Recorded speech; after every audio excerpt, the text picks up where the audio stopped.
Good morning po sa ating lahat mga kabayan. Mag-update po tayo ngayon dahil malaki na ang pinagbago sa bahay ni Ate Cha and Kuya Joel po mga kabayan.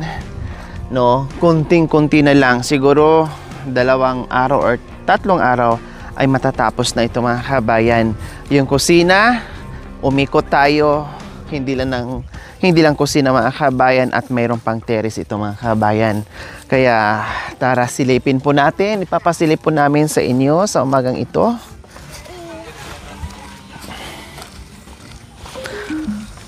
So ayan po, nakita niyo po mga kabayan, nagulat kayo no, meron ng terrace dyan. At ang kulang dyan ay palitada na lang po. At itong sa gilid na yero at doon sa kabila, mga 2 yero or 3 po ang kulang dyan. So ayan, sa umagang ito, salandra sila, no, para dito sa palitada. Tama ba? Palitada na? O, magpapalitada na po sila. So ayan po mga kabayan. O, di ba ang luwang? Mula dito mga kabayan, pinadiretso ko na doon kaya ang luwang ng terrace. Kasi syempre, bukod doon sa mga bisita natin, no? Minsan meron pang nagbubuking sa atin dito, na dito mag-celebrate ng kanilang mga birthdays at iba pang okasyon, ay pagsapit ng tag-ulan or init, meron silang masisilungan yung mga bisita natin. Kaya sinadya ko na itong pinalakihan. Ayan. Then, dito, ayan, ito na yung ating kusina. Ayan po, yung ating lababo, lagay ng mga pinggan. Then, yung lababo natin cute, nandiyan na rin. Then, siyempre, magkakaroon din po dito ng ng cabinet para lagay ng mga, kaldero. Yan, para hindi nakatiwangwang. So, lang yan, plywood lang yan. No, siguro 2 plywood lang yan. Sobra pa. Ay, ilalagay natin dyan. O, diba? So, ito lang mga kabayan for now. Talagang ang gagawin namin, palitada lang muna sa loob. Rough, no? At ito, to follow na lang pagkatapos ng yung door. To follow na lang. Ang isa siguro sa door na sa 3,000 to 3,500 or 4. No, kasi depende po yung sa klase na bibilhin natin. Siguro pinakamura nila 3,500 or 4,000. So, ito ay to follow na lang yung door natin. Ang loob, palitidahan natin. No, lahat, pati ito. Palitidahan yan. Then, yung labas, saka na lang. Wala tong palitada mga kabayan. Tapos kumakain ka dyan, yung mga alikabok ito ay pupunta sa sa baba and then pupunta sa pagkain natin. Siyempre magliliparan po yan. Kaya kailangan palitada kahit rough na ganito po. Ayan. Ay okay lang. And then unti-unti to follow na naman po pag meron tayong oras. Kasi meron pa nakaantay. Bahay ni Nanay Nids. Bahay ni kusina sa bahay ni Nanay Miling. And kay Bayaw. So like dito po mga kabayan, yung sinasabi ko, ayan po, no? Itong labas, ganyan lang muna po yan, temporary. Ayan, ganyan lang po muna yan. Huwag muna natin intindihin yung labas, yung loob muna lahat para matapos muna at maiwan natin. Then, mapunta na naman tayo sa iba. So far, mayroon pa tayong sobra dyan na mga yero and bakal. No? May maliit na bakal, 9 mm and 10 mm po yan. May paggagamitan po sila dyan sa CR po siguro. Yung iba ay sa flooring. Yung iba nating yero din ay para din po sa CR yan. So ayan po mga kabayan. Kaya maraming salamat po talaga. No, yung naging sponsor dito, Tita Daves, Ate Jenny Kabilis ng Montreal, Canada, Ma'am Tess Hebert, and Ma'am Carl E. Dizon and Friends. Sa katunayan ay nagpaabot na naman po ito mulit, no, sa assistant pa rin dito sa pabahay ni Ate Cha and Kuya Joel. Maraming salamat po talaga sa inyong lahat. No, maliit man o malaki, pero taos puso ko pong pinasasalamatan dahil alam ko po kung gaano po yan kalaki para sa kanila. Kaya salamat sa pagmamahal na walang katapusan para dito sa mga katutubong Aitas na mga kapatid natin na nandito sa remote area, no, na talagang napakalayo mga kabayan, pero nandito tayo para abutin, no, yung sitwasyon nila dito para makita natin at mabigyan natin ng pagmamahal. So ayan, continuous yung ginagawa nila. Tinatakpan lang nila itong itong decorative blocks na cross yung design kasi mag-start na po sila ng palitada. So ayan, 'di ba? Ang dating bahay po ni Kuya Jun hanggang diyan lang yung yero. Pero in-extend natin ay lumaki na, lumawak na po mga kabayan. No, kasyang-kasya na po tayo dito. Then pasilip ko po sa inyo yung CR, mga kabayan, yung blocks natin. Ayan, siguro more or less nasa 50 pieces na blocks, na hollow blocks po mga kabayan. Hindi ko alam kung ma-short tayo dito sa CR. Nabutasan na po yung ating Puso Negro. Ayan na po, no? Malaki po yan at malalim. Lagpas sa akin to mga kabayan, no? Yung lalim. So ayan ay pagkatapos dito mga kabayan ng palitada, lahat flooring ay isusunod na po nila ito kasi naka-kompleto na po tayo dito sa sa yero, hollow blocks, no, and then semento to follow. Kasi bibili pa tayo ng semento mga kabayan. Medyo marami-rami pa ang kakainin na semento. Sa flooring pa lang ay ilang sako na yun na semento mga kabayan. And then yung ating mga pipes, ayan. At makikita natin kung ilang hollow blocks ang idadagdag natin. Pero feeling ko ay kunting-kunti or saktong-sakto lang po talaga dito yan sa sa isang CR dito mga kabayan. O, di ba? Iba na sa dating ito lang na walang extension. Super luwang. Kumbaga yung namin naging times 2 yung bahay, naging times 2 yung bahay kasi ang laki, no? Hindi lang kusina. Hindi lang kusina yung terrace, no? Kung anong laki ng ng kusina, halos gano'n din kalaki sa yung terrace, parehas. Kaya sumatotal po siya, parang isang buong bahay na po yung dinugtong natin, no? Ganun po. Kaya hindi po talaga biro yung pagpapagawa ng bahay mga kabayan. Yung ating materyales as of now po, no, nasa almost 70,000 na, not included foods, merienda, no, hindi pa kasama yung mga gasolina, hindi pa kasama in everything. Talagang materyales lang po yon at yung labor natin. So ayan, maraming salamat po. Tuloy-tuloy pa rin po yung ating pabahay after dito, no. Ang huli nating pabahay po mga kabayan ay yung bahay po ni Bayaw. Yun po yung huli nating pabahay. Then, magpahinga lang ako ng ilang linggo po mga kabayan. We will try po kung ano po ang magagawa natin dito sa patubig para dito sa sitio nila. Or hopefully, sa isang buong barangay mga kabayan na sana maibaba natin yung tubig. So, titinan po natin sa abot na ating makakaya. Basta ang una po namin gagawin doon ay maibaba na namin yung tubig na hanggang dito or hanggang doon ay ayos na po yun. Madali na lang unti-unti papunta doon sa barangay nila para lahat, buong barangay ay makinabang at maging hindi na pahirapan yung pag-igib ng tubig na kahit papaano ay gawin natin para sa lahat. So, saka na lang po natin yung pag-uusapan after ng mga pabahay natin mga kabayan kasi 4 ito sunod-sunod. Medyo hindi po biro ang magpabahay, no? Lalong-lalo na pagdating sa materyales po mga kabayan. Ito pa nga lang po mga kabayan, no? Sabihin na natin nasa more or less 90,000 mga kabayan. Kasi yung pumapalo na yung ating materials ng 70K, no? Kasi 68K plus na eh. So, mayroon pang to follow niyan. So, ni-run off ko lang ng 70K. Foods pa natin, gasolina pa natin and everything. So, nasa mga 90K po mga kabayan. Matapos to lahat, magiging 100K po talaga. Ito lang ha, kasimple. Ganun po kamahal ang materyales mga kabayan. Pati ang pagpipintura nito sa lang to, follow na lang. No, makaantay naman yung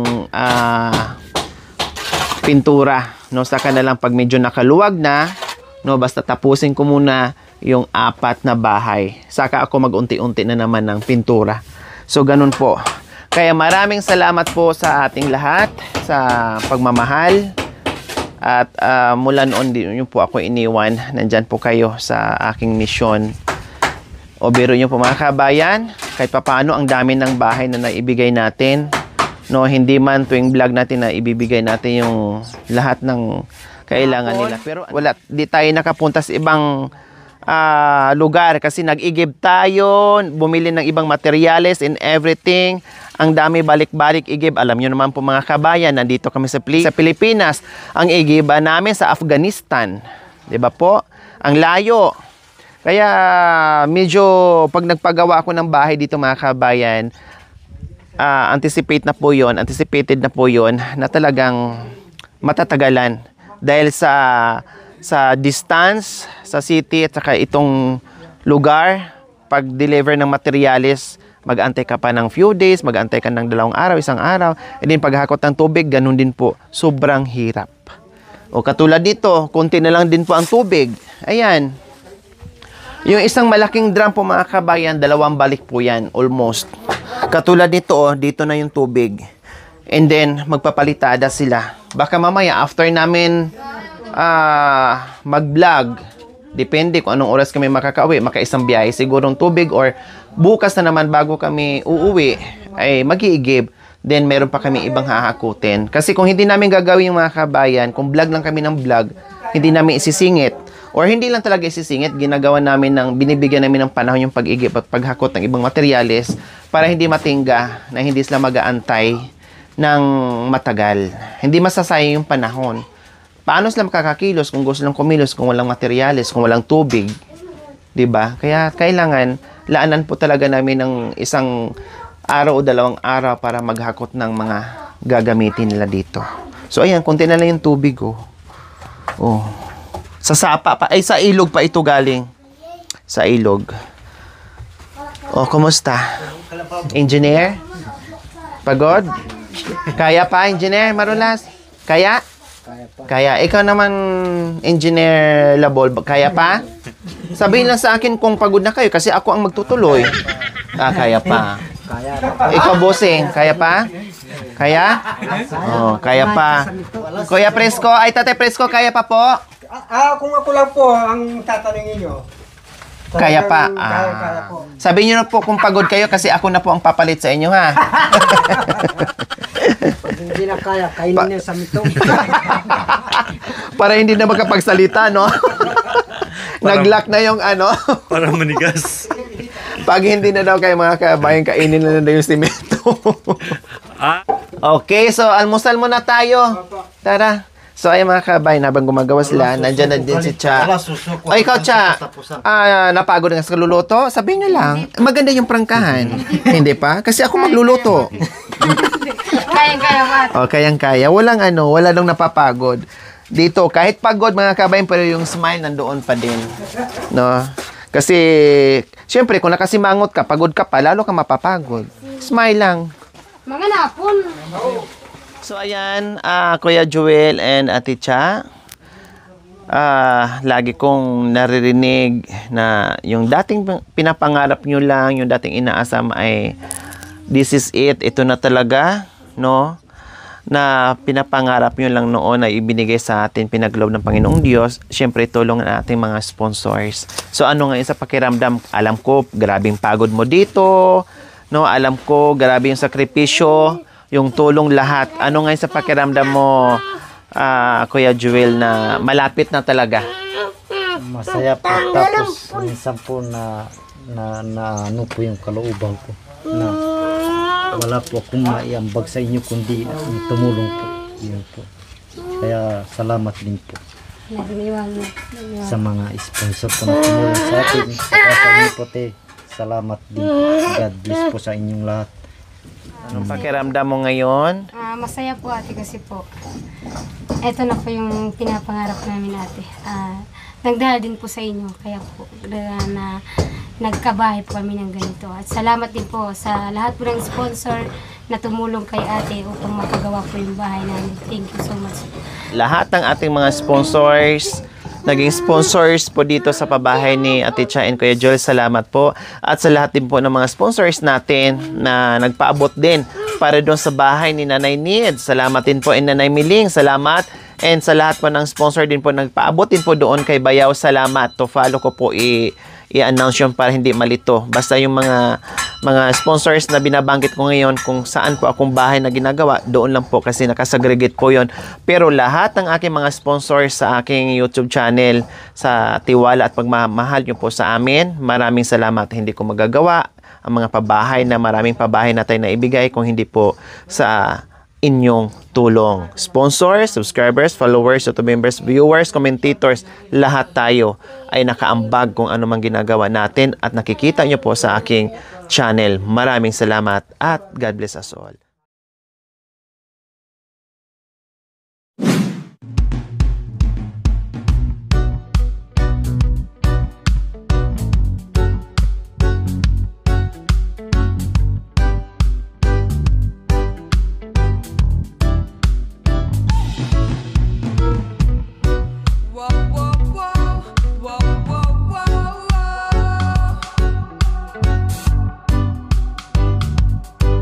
Whoa, whoa.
Gilid. Yung lang sa likod. I-open mo. Natalak na yan. Ano mo?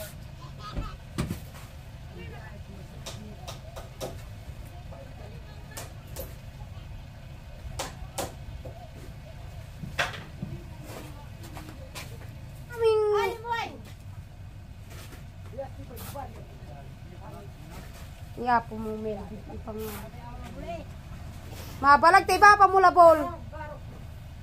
Mga nakaipa.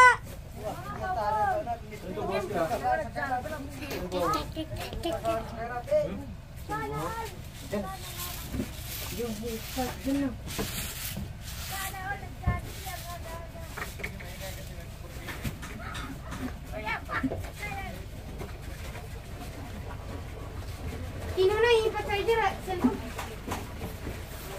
Bago yung power bank. Cellphone muna.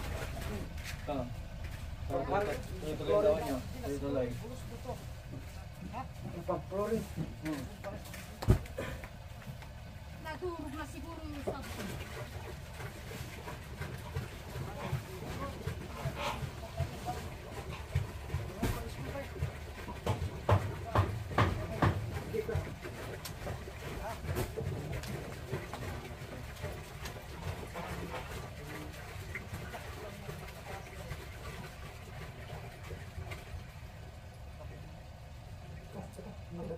Tanggalin sa sako. Ayun na yun.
Dabas.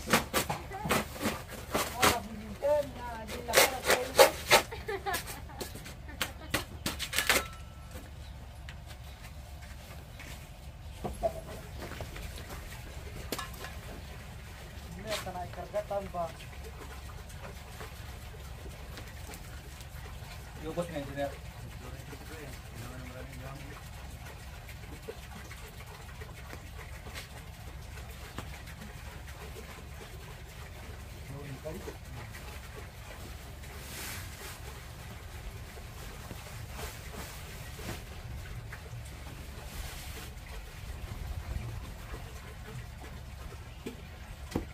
Ipahalog din na iskula, Ben. Inumin.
Thank you for watching. Don't forget to like, share, and subscribe.